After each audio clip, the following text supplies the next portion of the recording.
আমার নিজের দোকান খোলার পরে আর সবজিগুলো সাপ্লাই দেওয়া হয় না, কারণ হচ্ছে যে নিজে টাইম পাই না কি সবজি সাপ্লাই দিব। যাই হোক, তারপরে চিন্তা করলাম যে না, কিছু কিছু সবজি আসলে দোকানে সাপ্লাই দেওয়া দরকার, যাতে এক্সট্রা ইনকামটা একটু বাড়ে। এর জন্য আমি প্রথমেই চলে গেলাম মরুভূমির বুকে আব্দুল মতিনের দোকানে। গিয়ে দেখি আব্দুল মতিনের দোকান বন্ধ, কারণ হচ্ছে এখন মাত্র 7টা বাজে আর দোকান খুলে 4টা। তারপর আমার দোকানের সামনে দেখি একজন ব্যারেম মেলুক বসে আছে। আমাকে দেখা মাত্র সে একটা ব্যারেম মেলুক দিয়ে দিল। ওর সাথে দেখা হওয়ার পরে আমি লম্বা একটা দীর্ঘ সময় 3 সেকেন্ডের মিটিং ছেড়ে নিলাম। মিটিং এর মূল টপিক ছিল সাদিয়া কেন 12 বাতারে। মিটিং শেষে আমি দোকান খুলে দোকানের ভিতরে গেলাম, ক্যাশে টাকাগুলো রেখে সামানগুলো উলটপালট পড়া ছিল, ওগুলাকে ঠিক করলাম। এবার হচ্ছে নাস্তা করার পালা। নাস্তা করার জন্য আমি নিয়ে আসলাম ডিম, একজন নিয়ে আসলো পরোটা, আর একজন নিয়ে আসলো ডাল। আলহামদুলিল্লাহ আমাদের পরোটা নিয়ে কোনো মারামারি কিলাকিলি কিচ্ছু হয় না, জাস্ট শুধু 1-3 জনের মাথা ফাটছে, একজনের নাক ফাটছে। নাস্তা করতেছিলাম, ঠিক ওই সময় একজন কাস্টমার আসলো। আসলে এখানে ওমানিদের ভিডিও করা এলাও না, তাই আমি ওমানিদের ভিডিও করি নাই। তারপর আলহামদুলিল্লাহ অনেকগুলো কাস্টমার ধাপে ধাপে আসতেছিল। কেউ আসতেছিল লেবুর জন্য, কেউ আসতেছিল চালের জন্য, কেউ আসতেছিল খাওয়ার জন্য, মানে হচ্ছে কফির জন্য। কাস্টমার দেখতে দেখতে এরই মধ্যে হয়ে গেল জুমার টাইম। আজকে হচ্ছে শুক্রবার, যার জন্য জুমার নামাজে যেতে হবে, তাই আমি দোকান বন্ধ করে দিলাম। একটা জিনিস বলে রাখাই ভালো, এখানে জুমার নামাজ এবং ওয়াক্তের নামাজের জন্য মসজিদগুলো আলাদা আলাদা।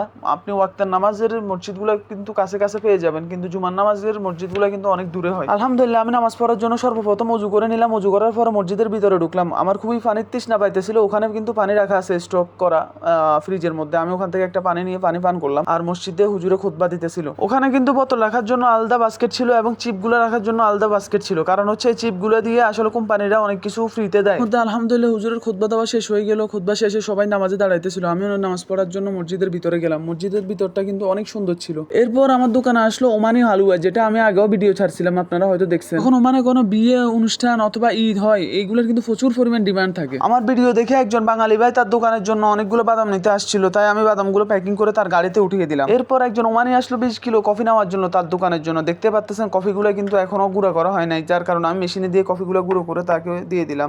আমার কাছে কিন্তু সব ধরনের কাওয়া আছে, আপনারা চাইলে আমার সাথে যোগাযোগ করতে পারেন দোকানের জন্য অথবা বাসার জন্য। কলম্বিয়া, সিলানি, হিন্দি, আমেরিকান, ইথিওপিয়ান, ব্রাজিল, ইনশাআল্লাহ সব ধরনের কাওয়া আমার কাছে পেয়ে যাবেন।